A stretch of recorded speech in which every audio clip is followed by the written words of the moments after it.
¿Vivís un caos familiar? ¿En tus finanzas o con tu pareja? ¿Te discriminan? ¿Nadie te entiende? ¿Tenés alguna denuncia o problema al que nadie da respuesta? Queremos ayudarte en nuestro segmento Debates y Soluciones. Nicaragua cerró el año 2018 con 58 femicidios, cifra que preocupa a los movimientos de mujeres contra la violencia hacia la mujer, quienes ya reportan 2 féminas asesinadas. En el primer día del año 2019, una en Matiguás y otra nicaragüense en Costa Rica. 58 femicidios en Nicaragua en el 2018, en lo que hemos podido contabilizar, porque sabemos las dificultades que hay para investigar. No hay estadísticas, la violencia elevada a niveles extraordinarios. Toda esta gente que anda metida en violencia contra el pueblo son personas que también están haciendo violencia contra las mujeres. Entonces, tenemos el caso de ayer en Matiguá y entramos pues al 2019 con un reto enorme, porque las organizaciones de mujeres que protegían, que luchaban por la defensa de los derechos humanos de las mujeres también están acalladas, también están perseguidas. Ante la situación política que se vive en Nicaragua, María Teresa Blandón, del movimiento feminista La Corriente, indicó que este año será más difícil dar un monitoreo a los indicadores de violencia y a las víctimas por el asedio que emprende la policía contra las ONG. Empezamos el año con 2 mujeres asesinadas. Una fue asesinada en Costa Rica, la que recientemente fue sepultada en Pantasma gracias a las gestiones muy ágiles, por cierto, de la alcaldía de Pantasma, y otra que fue asesinada recientemente en Matiguás. La violencia machista no es nueva, es decir, está en la estructura de la sociedad, pero evidentemente se incrementa con un estado de impunidad. Y esto es lo que tenemos ahora en Nicaragua, un estado de impunidad. Las víctimas de violencia, no solo de femicidio, sino de violencia física, económica y también del abuso sexual, que en este país tiene unos niveles gravísimos, no tienen a dónde acudir, porque no existen ya dependencias de la Policía Nacional para investigar los casos de violencia. En el año 2018, diferentes organizaciones que velan por los derechos humanos fueron retiradas su personería jurídica en la Asamblea Nacional por una orientación del gobierno. Con imágenes de Lenín Castillo, en Acción 10, Jairo Castillo. Hay que visualizar este tipo de casos y no quitar el dedo del renglón en estos temas, porque realmente son cosas que afectan a una sociedad de conjunto, a la familia, a los niños sobre todo, que quedan pues sin su madre, lamentablemente, porque detrás de un femicidio, a consecuencia de un femicidio, hay muchas cosas que muchas veces no estamos viendo con claridad y sí hay que analizarlas. Vamos a hablar de este tema de cara a la prevención con 2 expertos, Odilí Vargas, que ya están con nosotros. Así es, ya está con nosotros Elia Palacios y también el licenciado Orlando Palma para abordar estos temas que en algunos casos han quedado como un poco relegados, pero no quiere decir que no están sucediendo, al contrario, en algunos análisis de expertos y especialistas se ha visto también que ha proliferado o se ha incrementado en un porcentaje mínimo quizá, o no sé, ustedes como expertos lo dicen, la violencia intrafamiliar, la violencia en contra de las mujeres e incluso violencia entre las mismas mujeres. Bienvenidos a Acción 10 en la mañana. Un placer que nos acompañen. Estábamos hablando antes de entrar al aire que si contabilizamos el de Costa Rica estarían prácticamente ya 3 femicidios, un hecho lamentable del cual pues tenemos que hablar, nos tienen que ocupar estos temas. Nos dice Jairo Castillo que son 2, ¿verdad? 2, incluyendo la de Costa Rica, porque ya repatriaron su cuerpo. Bueno, pero Elia, en realidad uno más, uno menos, lo cierto es que existen este tipo de casos y este año no ha sido la excepción. Preocupa realmente porque tanta concientización, tanto esfuerzo que se ha hecho, una ley bastante completa, pero continúan los casos. Así es. Yo creo que mientras no exista, y lo vamos a seguir insistiendo en el tema de la educación, porque tenés que desconstruir todo ese sistema que realmente le ha dado ese poder al hombre agresor sobre la mujer para que disponga sobre su vida y sobre su muerte, ¿verdad? Y desgraciadamente pues arrancamos el año ya prácticamente con 3 femicidios, 2 acá en el país, uno en Guaslala, ¿verdad? que llegaron dos hombres a la casa de la compañera, a ella le dispararon en la cabeza y el compañero con el que estaba pues lo golpearon, pero a ella fue a la que le quitaron la vida. O sea, eso te demuestra una vez más cómo por el hecho de ser mujer, ¿verdad? En este caso pues fue a ella quien le quitaron la vida. Aunque esto no lo reconoce la ley como femicidio. Exacto, pero nosotros siempre lo vamos a seguir visibilizando, ¿verdad? Y porque eso fue una de las cosas importantes que se dio cuando se promulgó la ley 779, la ley integral contra la violencia hacia las mujeres, y era reconocer el femicidio en el ámbito público y en el ámbito privado. Desgraciadamente la ley sufrió dos reformas, que para mí fueron dos reformas que dieron un paso para atrás, ¿verdad?, a esos avances que habíamos logrado y conseguido, como era el tema de la mediación, que pues en los casos de delitos de violencia contra las mujeres no cabía la mediación, porque hemos dicho, o sea, la mediación cabe entre dos iguales. Un robo, un hurto, a ver, nos sentamos, platiquemos, porque realmente es un conflicto que lo podemos resolver porque estamos de tú a tú. Sí. Pero en una relación donde hay toda una historia de violencia, es más, pues la violencia contra las mujeres se compara con la tortura. Y una víctima. Sí, es decir, donde hay manifestaciones de tortura increíbles que, o sea, la mujer no está en la misma posición frente al hombre agresor, no estamos de tú a tú, y no muchas estamos veces iguales. esa mediación bajo amenazas. Exacto, o sea, si vos tenés enfrente a tu agresor, o sea, ubiquémonos, Odilí y Jocelyn, que son mujeres, tienen enfrente un hombre agresor, el que las ha venido violentando, y vos estás ahí, ajá, ¿qué es lo que vas a decir? Si es el que te ha venido amenazando, que te ha golpeado, que te ha hecho de mil cosas, vos vas a decir sí, porque sabes que al salir de ahí él te puede agredir porque vos tenés miedo. Sí. ¿Verdad? Es lo que vas a pensar. Y muchas mujeres, Elia, tengo entendido, muchas mujeres que han pasado por este proceso de violencia y que no es que no quieran salir de él, es que es difícil, ¿verdad? Claro. Pero muchas mujeres que han pasado por esto y han llegado a la parte de la mediación, luego lamentablemente han sido asesinadas. Precisamente por eso, ¿verdad? Porque, o sea, el agresor cuando te dice que te va a matar es porque efectivamente te va a matar. Y no puedes negociar, no puedes... Y no hay un respaldo para la víctima. Es ahí donde también, esa es la otra parte, o sea, las autoridades tienen que aplicar las leyes, se supone que las instituciones de la ruta de acceso a la justicia deben de manejar, deben de ser personal calificado y especializado. Yo desde afuera puedo reconocer que vos, mujer que está viviendo que está viviendo violencia, necesitas un proceso de recuperación emocional para elevar tu autoestima, ¿verdad? Reconocer que nadie tiene por qué dañarte, porque el amor no duele. Así Una es. persona que te quiere no te va a lastimar. No es cierto, nos han vendido esa frase, ¿verdad? Frase errónea, de que ¿verdad? amor es perdonar, erróneo. Soportarlo todo. Y no, y el amor no duele. Porque así de te quiero, te sencillo. celo, te dice. Exacto. Entonces, es importante estar fortalecida para poder establecer límites.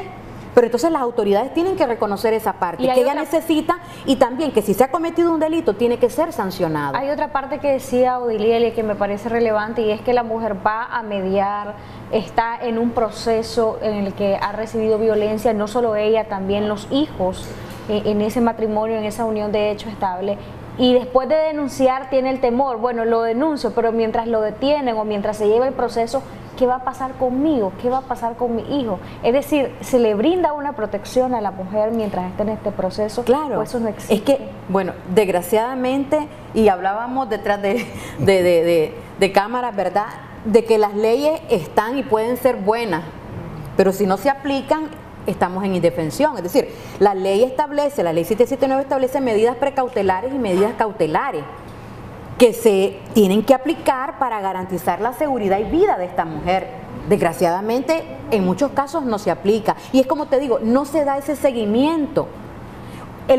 Uno de los casos de femicidio de este año, ¿verdad? Yo leía uno de los artículos que se publicó, la compañera había terminado con él y después volvió con él, ¿verdad? Entonces yo creo que también aquí el tema de la prevención juega un papel importante, porque si vos, o sea, y lo decíamos antes, los jefes de sectores deberían de también contabilizar dónde vive un agresor, porque se sobra, ¿verdad? Así como haces el trabajo de campo, deberías de saber dónde hay un agresor. Hay muchos actores que deben entrar acá en juego, ¿verdad? Y estos son los que tienen mayor contacto con la comunidad y la población. Sí. Entonces, ella dicen que en diciembre había vuelto con él, ¿verdad? Y luego vimos cómo le quita la vida, porque supuestamente, porque hay miles de excusas. La verdad es que eso es el resultado de la violencia machista, porque no hay nada que justifique la violencia. Así es. Dicen de que él llegó, ella estaba dormida porque estaban en la casa de unos amigos, agarró el teléfono, ¿verdad? Quiso desbloquearlo, como no pudo, sacó el arma y le asestó 5 tiros. O sea, 5 tiros, vemos la hazaña, ¿verdad?, con la que descargó los tiros para acabar con la vida de esta compañera, porque desbloqueó el celular, porque no pudo desbloquear el celular. O sea, son excusas, ¿verdad?, que realmente tienen que ver con ese sistema, con esa cultura machista. Difíciles, porque también entra en juego acá, yo veo, y aquí en las entrevistas que hacemos en diferentes momentos, mi familia se mete mucho, mi mamá me dijo que no hiciera esto, mi papá. A veces las familias se inmiscuyen en asuntos que no son de cierta forma relevantes para que la familia se de orientaciones, pero en casos de violencia yo creo que sí es permisible, es permisible que la familia venga y oriente, los vecinos que a veces están muy pendientes, ¿verdad?, de lo que hace las personas. Sería muy importante que sean los principales motivadores de decirle a esa mujer o a ese varón. Es cierto que en algunas mínimas condiciones, pero se da también la violencia hacia los varones, pero en este caso estamos hablando de la violencia y de los femicidios, ¿verdad? Pero sería bueno que la familia empiece y esté ahí, mire, esté ahí, esté calando, esté educando de una forma propositiva, no impositiva, porque de ahí donde decís vos, es que había terminado y regresaron.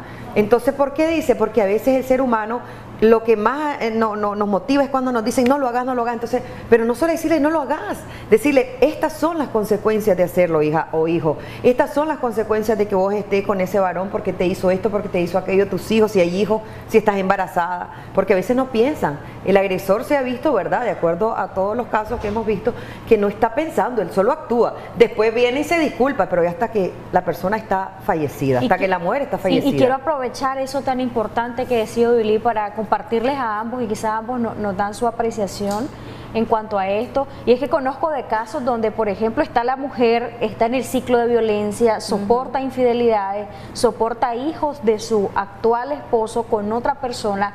Hay 2 hijas de ese matrimonio que yo conozco, y resulta que la mujer constantemente es víctima de violencia verbal, violencia psicológica, violencia económica, que es violencia patrimonial en este caso, violencia física, y a pesar de este ciclo de violencia, ahí sigue, ahí continúa, y las hijas también son víctimas de esta violencia, y en el vínculo familiar todo el mundo es testigo y no dicen nada. Entonces, en este caso también no sé si cabe en el derecho penal una cuestión de omisión. A ver, yo no digo nada, yo soy testigo de cómo la golpea, de cómo la está maltratando, incluso maltrata a las hijas y no digo nada. Como que soy soy cómplice de eso, doctor Palma. Sí, pero es que lo has dicho perfectamente, no es error de omisión.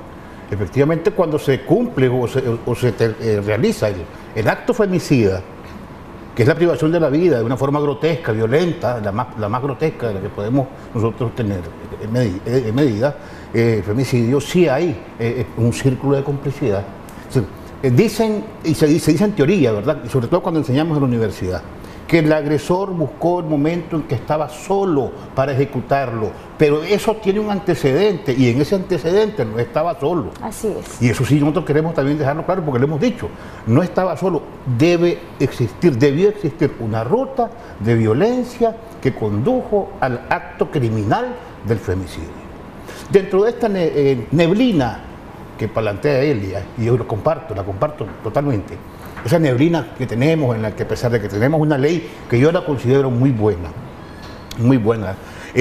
a pesar de los traspiés de las reformas, ¿verdad?, pero creo que responden a conductas humanas. Los legisladores son también seres humanos. Habría que ver en qué momento esa conducta humana se ve compelida a cambiar, ¿verdad?, porque igual en sociología decimos, las leyes cambian porque los elementos sociológicos hacen que cambien. Eso es un tema que no lo vamos a resolver en esta discusión, pero sí yo creo que es importante de establecer que la sociedad ha avanzado, aunque sea un poco, porque ya no nos quedamos en el parricidio. ¿Te acordás, Elia? Mató a la esposa, es parricida. No, el parricidio ya estábamos, que es una figura que para estos efectos está caducada, está muerta. Él es femicida. Y entonces ya empezamos nosotros a calificar de una forma correcta, de una forma eficaz, el acto criminal. Entonces, del estas femicida. personas, doctor, que son testigos del ciclo de violencia, que son quizá el papá o la mamá o el hermano de quien ejerce la violencia, ¿pueden tener alguna penalidad? Mire, en mi opinión como penalista, se debe adicionar a la ley un adendum en lo que sí deben tener responsabilidad penal, porque sí hay complicidad. Esa es una opinión personal. Quiero dejarlo claro porque yo aquí vengo en mi calidad personal, ¿verdad? Yo pienso que debe extenderse cuando hay responsabilidad, porque no es posible que nosotros hagamos entonces lo que se nos decía antes. En pleito de parejas no hay que meterse, porque es como meterse en pleito de árabes. Perdone la comparación, no es grotesca ni mucho menos, porque entonces tardamos más en meternos cuando ya se pusieron de acuerdo y van contra uno. Eso era lo que nos decían antes, nos enseñaban eso antes como una forma de conducta. Yo creo que eso es impropio, que eso es incorrecto. Y más cuando hay casados, eso no hay que meterse. Sí, pero eso es impropio, es incorrecto. Y más cuando hay una relación de poder entre el agresor y sus parientes, es decir, los parientes jamás van a ir en contra del agresor porque es su hijo, es su hermano, y entonces ahí la víctima sigue siendo siempre una. Jocelyn, ahí está el asunto. No estamos hablando de dos muchachos que se acaban de conocer, no estamos hablando de un pleito tonto de diferencias entre si vamos a ver tal película o la otra película, que puede ser una discusión espuria. Estamos hablando de personas que han llevado una vida, personas que han tenido hijos, personas que han llevado una convivencia y que nunca se pusieron de acuerdo. Que ya hay un daño físico y psicológico sobre todo. Claro, una violencia que empezó con una violencia verbal, después pasó a ser violencia patrimonial, después violencia física, después violencia psicológica combinada. Después los hijos pasaron a ser también víctimas de esa violencia. Y entonces tanto le metemos a la taza o al vaso que al final se va a rebalsar. ¿Y cuándo se rebalsa? Cuando llegas al acto femicida, que es lo último. Muchas mujeres sí no creen capaz a veces al agresor de que le llegue a matar. Es decir, si ya me golpea, si ya me maltrata psicológicamente, me puede matar también. Tenemos una llamada y después hablamos de esto. Elia, buenos días. Buenos días. Aló, buenos días. Buenos días, gracias por esperarnos, le escuchamos. Aló, buenos días. Buenos días. Bien, le quiero comentar mi historia, que por favor me pueden colaborar. Durante toda mi vida, actualmente tengo 26 años, hemos sufrido violencia familiar. Cuando hemos sufrido violencia intrafamiliar, me refiero a mi mamá, mis hermanos y yo. Mi papá siempre fue una persona que tomaba, venía ebrio, nos agredía y todo. En la actualidad, mi mamá pues ya no está con él. Estamos totalmente solos. Resulta que nosotros vivimos en la misma casa con mi papá. Se le entrecorta la llamada, quizás se ubica en otro lugar para que nosotros la entendamos.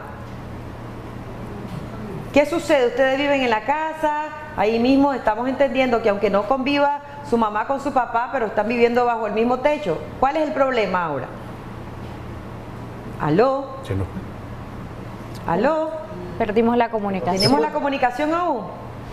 Bueno, no logramos, ¿verdad? No podemos suponer nada. Pero decía, él fue víctima de violencia por años, al igual que todo ese entorno familiar. Y era lo que decíamos, a veces se subestima tanto al agresor que nunca se piensa que va a llegar a quitarle la vida a un miembro de la familia. Ahora que hablas eso, y también cuando iniciabas hablabas de lo importante que es el ciclo de la violencia, ¿verdad?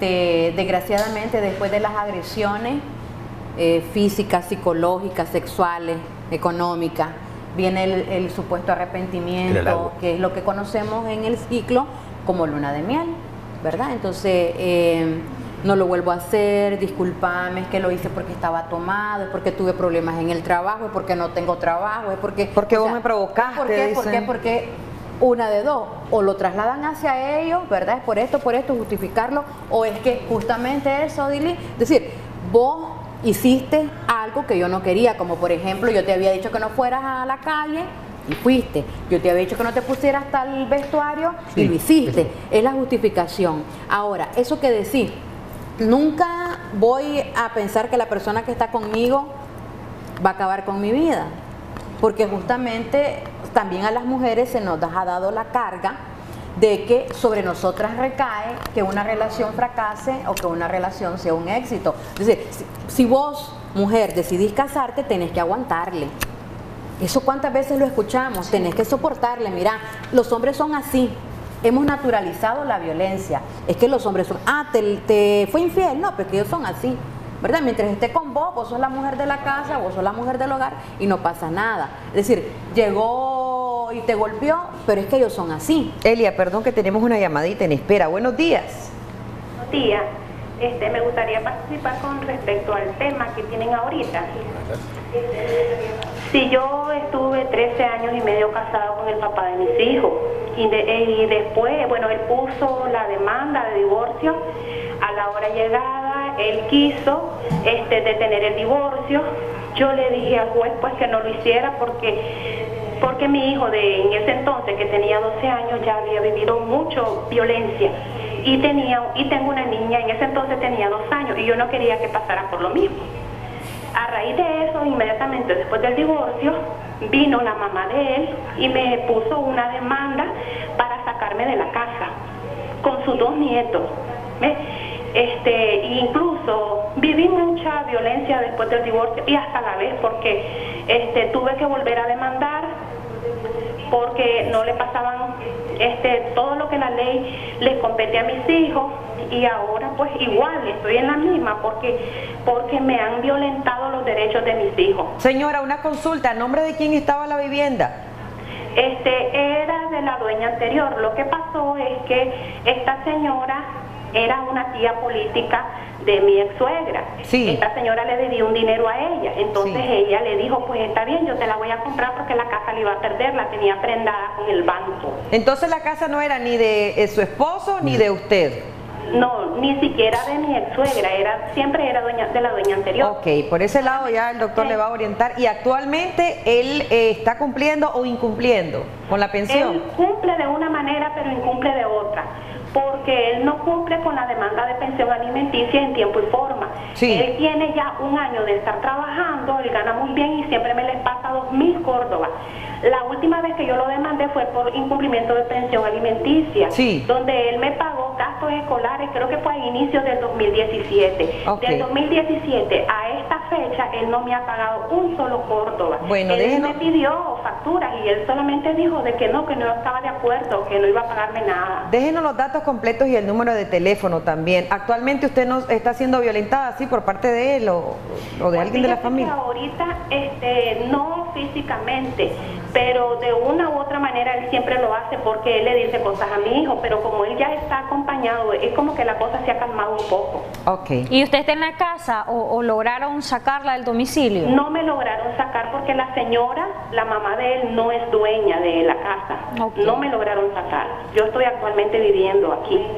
Gracias por llamarnos. Le alentamos siempre a mantenerse firme, a estar en la crianza de su hijo, y la felicitamos porque salir del ciclo de violencia, según lo que usted nos ha contado, verdad que ha padecido durante muchos años, no es nada fácil. Sin embargo, Jocelyn, es nuestra obligación, es mi deber, instarla a que sea más enérgica en las acciones legales en relación a lo de la pensión de alimentos.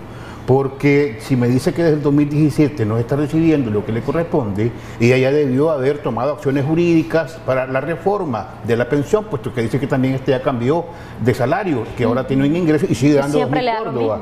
Entonces ella debe instar por la vía de la reforma de la pensión y debe tener siempre a mano, eso no me malinterpreten, sobre todo mis colegas y mi género pues masculino, hay que tener un azote en la mano. La mujer debe tener ese azote, el azote se llama justicia, ley, para abrir en el juzgado de violencia la correspondiente acción en contra del que esté incumpliendo o está omitiendo el deber de alimento. Porque en eso sí, yo te digo, soy radical.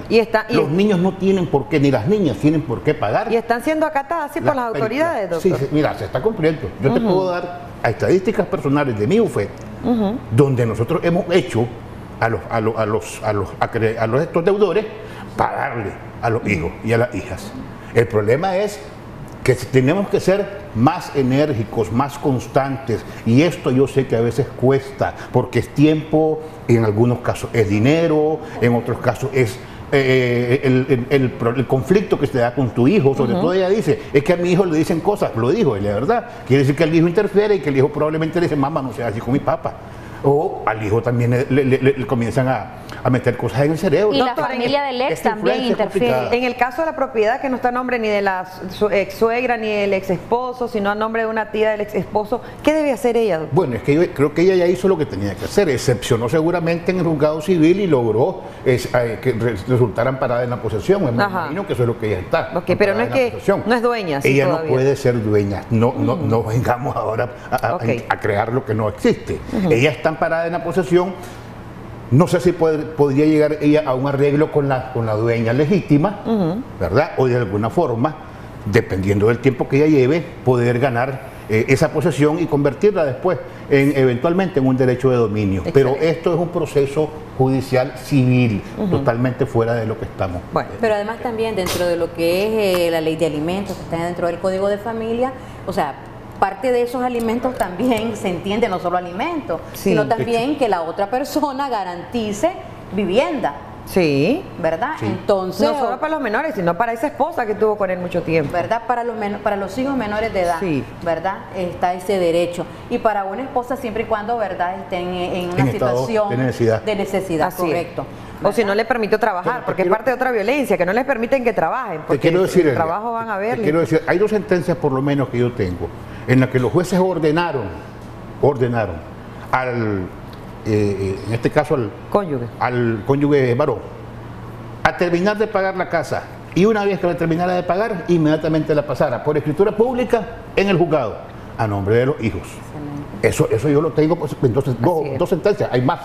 O sea, lo que te quiero decir es que sí se puede, sí está en la ley y sí es realizable. Y tiene que ver con las voluntades también de las autoridades, voluntades políticas de las autoridades en aplicar la ley. Que es donde tenemos que nosotros compulsar. Claro, porque también hay casos en los que sí se aplica, hay casos en los que no, y que las mujeres quedan en total desamparo, ¿verdad? Y es por ello que también decíamos que este tema de lo de la pensión de alimentos también tiene que ver con esa continuación de la violencia hacia las mujeres, esa prolongación de la violencia hacia las mujeres, ¿verdad? Porque es una manera de violentarla. Que su integridad, sobre todo, que tengas que pedirle y estar diciendo, porque dicen, no, yo no te debo nada. Y es una responsabilidad. Porque te humillan o te dicen, es más, y hay algunos que te dicen, sí, te la doy, pero te acostás conmigo. Sí. ¿Verdad? Y entonces después de eso también está el delito de violación, ¿verdad? Porque prácticamente obligan a la mujer. Importante, después de la llamada, que recordemos ese punto muy importante. Ya le vamos a decir de qué se trata. Tenemos una llamada. Así es, tenemos la siguiente comunicación. Buenos días, la escuchamos. ¿Aló, sí? Sí, bienvenida, gracias por acompañarnos. Yo compré una casa, pero el problema es el siguiente: yo la compré con solvencia, legalizado, otorgada a esta persona y todo legal, pero la escritura no ha salido todavía. ¿Cómo te hago ahí? Bueno. ¿A dónde está su casa y cuándo la compró? Aquí en el Germán Pomares. ¿Cuándo la compró? Hace 2 meses. Ok, y conoce a la dueña perfectamente. ¿Usted le compró a la persona que está a nombre de la casa de ella? Un papel estipulado que cuando ¿aló? la escritura, ella me iba a irla a retirar para... No le escuchamos, quizás nos suben el retorno, por favor, o habla más fuerte la persona que está ahí en la línea. Y sí, yo la conozco bien, todo normal. Lo único que quedamos es de que cuando saliera la escritura, ella me iba a firmar, pues aquí me estaba vendiendo con la escritura, pero si nunca sale la escritura no hay ningún problema, que yo solo tenga esa solvencia. Sí, rapidito lo voy a aclarar. No, mire, no tiene ninguna dificultad usted con su solvencia demuestra su posesión y su derecho eventual de dominio, que es seguro porque ya la firmó. El problema que tenemos es de carácter administrativo, y lo digo con un poquito de conocimiento de causa. Los trabones están en la Intendencia de la Propiedad, porque es ahí donde se están extendiendo las escrituras. Muchísimas, y hablo de cientos de escrituras, miles de escrituras, están hechas, pero por voluntad de la administración pública no se han entregado. Y esto quiero dejarlo claro, esto no es para nada político, esto es un asunto que tiene que ver con la burocracia de la Intendencia. La Intendencia tiene una vez a la semana, es un relajo poder acceder a la Intendencia, pero que tenga la plena seguridad que si tiene su solvencia en la mano, el documento donde ella hizo la transacción y lo que están esperando, y así quedó plasmado en el documento, que salga la escritura que el Estado otorga, porque es el Estado el que otorga la escritura, porque es una solvencia pública, entonces ella tendrá que esperar con alguna paciencia esto. Pero lo otro, señora, vaya a la Intendencia, vaya, esté llegando a preguntar por el número de código de su escritura, porque usted tiene derecho de que la informen si salió, y si salió y la retiraron y usted no se da cuenta. Imagínense, aquí pueden ocurrir también cosas malas, pero malas por malicia, ¿verdad? Por maldad de alguien. Entonces hay que estar llegando. Y que no le dé esa solvencia a nadie, que no le dé original de solvencia absolutamente a nadie. Pero que también que no se quede sentadito en su casa, que vaya, que esté llegando. Bueno, regresando al tema de la violencia intrafamiliar y en contra de las mujeres, y que si puede dejarla, llamar y deje el número. Vamos a una pausa, pero antes, y al regresar de la pausa, pero antes te hago una pregunta. ¿Es o no un delito, aunque estén casados, que viven en la misma casa, bajo el mismo techo, si la mujer dice no quiero tener intimidad, y viene el varón y la exige, que es una violación, ¿se puede entender como tal? Vamos a explicar esto al regresar de la pausa. Ya volvemos. Continuamos con más de Acción 10 en la mañana y se nos quedó pendiente hablar de esa situación donde usted, mujer, le dice no quiero tener intimidad contigo, no me siento bien o ya no quiero nada con vos, estoy con vos por mantener el vínculo con mis hijos y que ellos continúen bajo esa figura de la unión entre nosotros, pero ya no quiero nada con vos, porque quizá antecede en esa relación un ciclo de violencia verbal, psicológica, patrimonial, o simplemente ya no hay nada que lo una como pareja en la intimidad. ¿Qué pasa en esos casos? Y muchas veces Elia, el doctor, también se lo atribuyen y dicen, es que tenés que cumplirme, mientras estemos casados tenés que cumplir con tus deberes conyugales, e incluso hasta las Sagradas Escrituras se manipulan a favor de quien ejerce la violencia en estos casos. Y también quizá, Elia, nos pones algunos ejemplos claros, porque hay muchas mujeres que están en ese ciclo de violencia y que no lo identifican como violencia, porque como vos decías, se ha naturalizado. Se puede entender como una violación ahí. Claro, es todo lo que nos han enseñado desde pequeñas que tenemos que hacer para poder satisfacer a la pareja. Y dentro de eso está que vos tenés que hacerlo aunque no querrás, para que él no se vaya y busque otra, por ejemplo, que son las presiones psicológicas y también el mandato del deber ser. Y este deber ser, mujer, esposa, compañera, incluye eso. Pero la legislación o los legisladores fueron sabios cuando establecieron el delito de violación, ¿verdad? Que se aplica para todas las personas que son obligadas a tener relaciones en contra de su voluntad, o no solo las relaciones, que te toquen, que te penetren con otros objetos y eso, ¿verdad? Y en ese sentido las mujeres pueden denunciar a su pareja si éste las obliga y las somete a tener una relación que ellas no quieren, porque todo tiene que ser consensuado. Es decir, una relación de pareja se establece porque yo quiero estar con vos, porque vos querés estar conmigo, y todo tiene que ser consensuado. Cuando ya se impone la voluntad de alguien, ¿verdad? Y yo no quiero, obviamente, ahí se están violentando derechos, y en este caso, pues hay una violación. Han habido casos en que, obviamente, compañeras que tienen la información han denunciado a sus parejas, ¿verdad? Por el delito de violación. Nadie puede obligarnos a hacer algo que no queremos. Aunque sea su esposo, aunque sea tu esposo, aunque sea tu pareja, tu compañero, lo que sea, nadie. Las relaciones tienen que ser consensuadas. Tenemos una llamada. Muy buenos días. Sí, buenos días. Bienvenida. Sí, buenos días. Yo quería exponer sobre lo que es mi caso. Le estamos escuchando, no nos haga, escúchenos a través de la bocina de su teléfono, no a través de la televisión, por favor. ¿Cuál es su caso, doña? Yo soy víctima de violencia, bueno, el 1 de enero, en Granada, y estaba viendo por lo que es el programa. Digamos que lo que es el agresor llegó tomado y todo, y quería tener relaciones sexuales conmigo.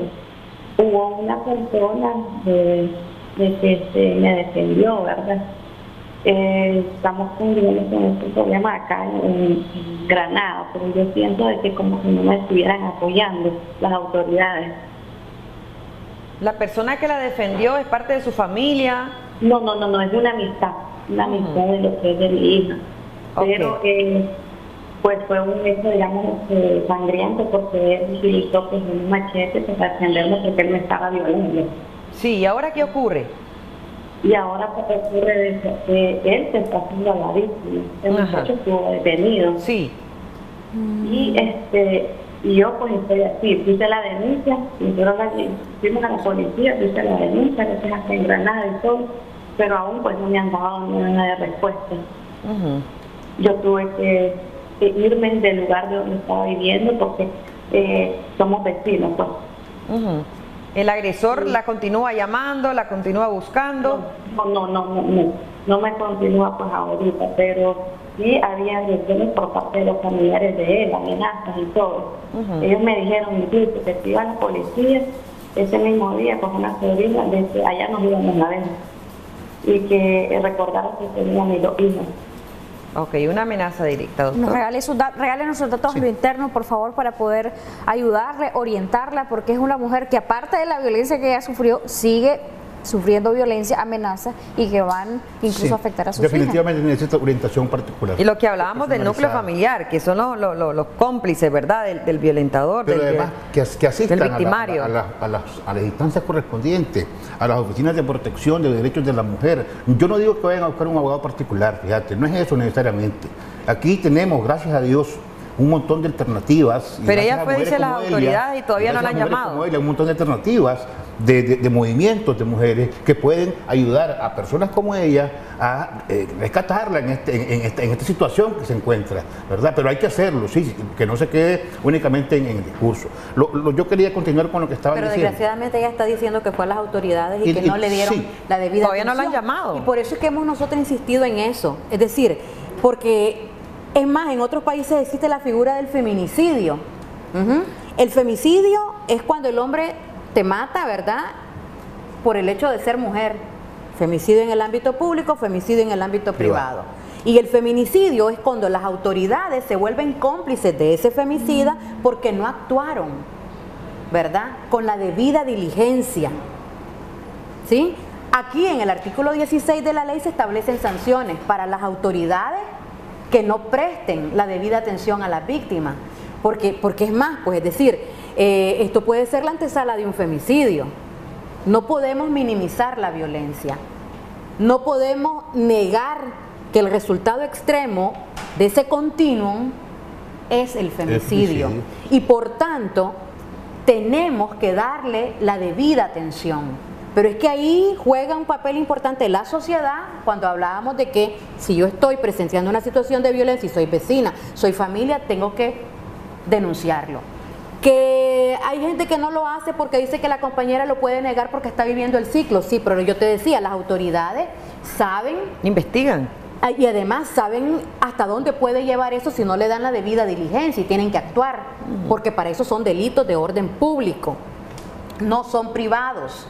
Entonces tienen que actuar. A veces es increíble, Lea, cómo en un núcleo familiar son testigos de la violencia que ejerce alguien que es parte de ese núcleo familiar y no dicen ni hacen nada, a pesar de que ya hay réplicas anteriores a ese actual ciclo de violencia, donde incluso hay personas detenidas con sentencia firme por precisamente ser violentadores de mujeres.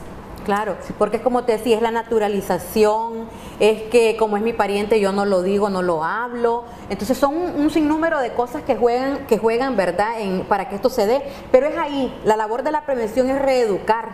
Yo digo, porque ya hemos sido educados en algo, entonces reeduquémonos. Pero supuestamente también las familiares de él, del ex esposo, la expareja, la amenazaron porque le dice, recordá, si vas a las autoridades tenés tus hijos, eso es una amenaza. Y aquí hay otros delitos, ¿verdad?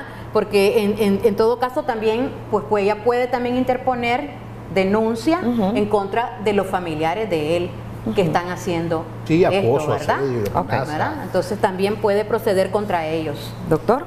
Sí, esto es importante, cuando efectivamente lo que decía él es importante porque si la autoridad se vuelve pusilánime y no actúa, entonces hay que compulsarlo a través de los otros medios que la sociedad misma establece. En Nicaragua tenemos algunas limitaciones porque no existe el feminicidio exactamente como está planteado, pero tenemos voces como los movimientos, las organizaciones, las oficinas de atención a derechos de la mujer, y si nos vamos a estrictamente al curso legal, se supone que si el Estado no me tutela mi derecho, yo debo ir a las instancias internacionales, a la Corte Internacional, a demandar a ese Estado porque no me está tutelando mi derecho y me está poniendo en riesgo. En el caso extremo, sí, pero se ha visto. Yo no voy a dar ejemplos porque este país es demasiado pequeño, pero se ha visto y tenemos casos concretos de lo que estoy diciendo. Entonces podemos estar claros que la ruta de la justicia todavía es mucho más larga y todavía es mucho más de mayor alcance. Creo que lo que debemos y en eso coincido plenamente contigo. Lo que debemos es buscar cómo reeducarnos, y hablo de todos, porque todos tenemos taras en nuestra forma de ser, nuestra forma de pensar, reeducarnos para poder entonces ayudar a reeducar a nuestros hijos. ¿A quiénes? A ellos. Porque ese que violenta y el que no lo chillan, como decimos en buen nica, ¿sabes? No solo es porque es el familiar, no. Muchas veces es porque son dependientes económicamente de él, porque es el que lleva el dinero a la casa, porque es el dueño de la casa, porque, ¿me entendés? Y ese tipo de cosas que crean la dependencia son los que hacen que el círculo se prolongue. Ese círculo de y el daño agónico que le hacen a los hijos, porque las hijas mujeres en este caso crecen ya con ese ejemplo de que la mujer soporta, que la mujer aguanta, pero esas niñas también, aunque tengan digamos 13, 14, 15 o 18 años, pueden establecer la denuncia aunque sea su propio padre, ¿verdad? Sí, no hay ningún sí lo pueden hacer. Lo triste es lo que acabas de decir, que la niña está aprendiendo y está diciendo, bueno, mi mamá aguantaba, pues yo voy a tener que aguantar. Un patrón de y el niño que está diciendo, heredado. mi papá le pegaba, pues yo voy a tener que pegar.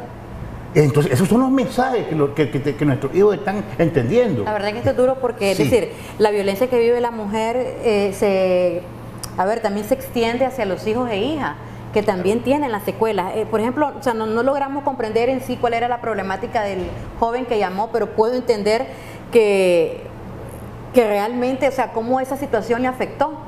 Y le seguiría afectando porque 26 años creo pudimos que entender dijo un tener, poco y cómo esto le ha afectado. Pues Sí. algo está pasando ahí que no logró, pues no logramos Sí. captarlo, pero que de hecho hay una secuela. ¿Puede llamar el joven de a esta, ustedes? sí, de esta relación de violencia, ¿verdad? Que ha vivido, ¿verdad? Por parte de su papá. También cuando hablamos de los femicidios, y quiero también hablar de esto, que es la otra cara de los femicidios, los niños y niñas, adolescentes, jóvenes, huérfanos del femicidio, que también tenemos que hablar de eso, ¿verdad? Decía el Observatorio de Católicas por el Derecho a Decidir que el año pasado fueron 43 menores, creo que de 12 años, sin contar con los adolescentes y los jóvenes.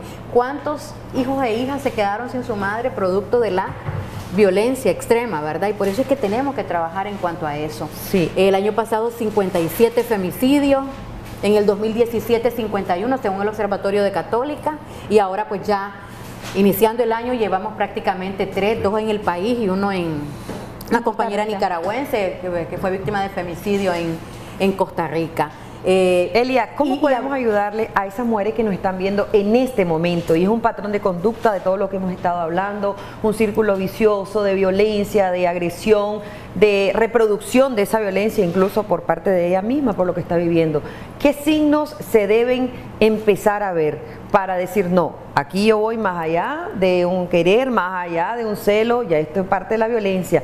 Porque a veces nosotros decimos, no, es que como me quiere, me compró, ayer me regañó, pero mira, me trajo este regalito, es que él me ama, se arrepintió. Entonces, ¿cómo podemos hacer? Y en esa educación, yo sé que lo hemos repetido, pero no nos debemos de cansar porque continúa la violencia. ¿Qué signos debemos de ver, observar, de entender y de no permitir más? Es que mira, yo creo que sí, cualquier mujer, ¿verdad?, que esté en una relación que ya le está generando malestar, dolor, independientemente de que después venga la luna de miel, pero si ya estoy en una relación que me genera dolor, que me genera sufrimiento, hay que poner un alto, hay que buscar ayuda. Vos lo decías, no es fácil salir del ciclo de la violencia, sobre todo porque después de las agresiones, decíamos, vienen los además que no se percibe que estamos en ese y además ciclo de también, violencia. o sea, el mandato de que yo tengo que estar en esta relación hasta que me muera, ¿verdad? El mandato social. Buscar ayuda. Sí. Y yo insisto en la frase, el amor no duele. Si esta relación me está generando dolor, pongámosle ojo, porque realmente eso puede acabar con un femicidio o con otras manifestaciones de violencia, ¿verdad? Mayores, porque la violencia nunca disminuye, siempre va en aumento. Por ejemplo, también quería referirme en este año, 7 días del año, hubieron también 2 situaciones que a mí también me movieron porque, o sea, lo que es la violencia económica, la violencia patrimonial, en 2 casos de este año, 2 tipos, ¿verdad? Producto de esa violencia les quemaron las viviendas a las parejas. Sí. Uno creo que ocurrió en Villa Guadalupe, el otro en Jinotega. Una compañera perdió todo, o sea, ese es como quien dice, ese es un mensaje, quemé la casa, después voy con vos, Sí, ¿verdad? sí, porque hay aviso. Entonces, o sea, ¿hasta dónde llega la violencia? Y hubo también un femicidio en grado de frustración de una compañera que también la pareja le asestó 4 o 5 puñaladas. Son cosas que tenemos que reflexionar y decir, si alguien me está violentando, buscar ayuda, ¿verdad? Y una vez que también que interponga la denuncia, que las autoridades competentes apliquen la ley para evitar tanto dolor y sufrimiento en la familia. Gracias, Elia. Doctor, sus conclusiones. Sí, no es bonito lo que voy a decir. Yo sé que no, y muchas veces no gusta lo que digo, pero yo sí estoy convencido de que hay agresor porque de alguna forma la agredida en algún momento no puso ese alto que mencionaba Elia.